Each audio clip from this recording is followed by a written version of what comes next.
एक बार एक विधवा ब्राह्मणी अपने बच्चे के साथ भिक्षा मांगकर जीवन गुजार रही थी। तब एक दिन रोज की तरह जब वह भिक्षा मांगने जा रही थी तो उसे नदी किनारे एक वृक्ष के नीचे एक नवजात बच्चा रोता दिखाई दिया, जिसकी अभी नाल भी नहीं काटी गई थी।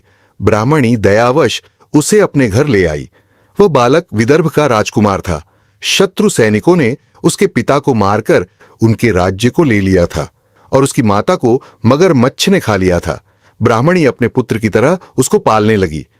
वह ब्राह्मणी अपने साथ अपने दोनों बच्चों से भी प्रदोष का व्रत करवाती और भगवान महादेव जी की पूजा करवाती थी।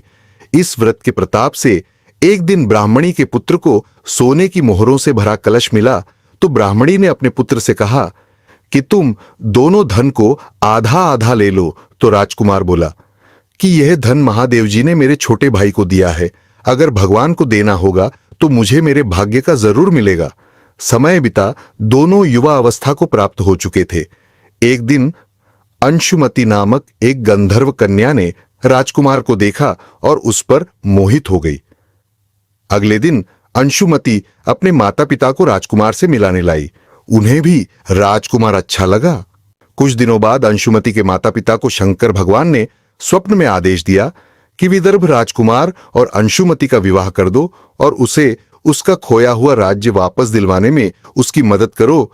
तब ऐसा ही किया। गंधर्वराज की सेना की सहायता से राजकुमार ने विदर्भ से शत्रुओं को खदेड़ दिया और पिता के राज्य को प्राप्त कर आनंद पूर्वक रहने लगा।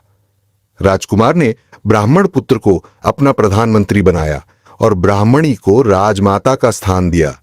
ब्राह्मणी के प्रदोष व्रत के माहात्म्य से जैसे राजकुमार और ब्राह्मण पुत्र के दिन फिरे, वैसे ही शंकर भगवान आप अपने सभी भक्तों की मदद करना।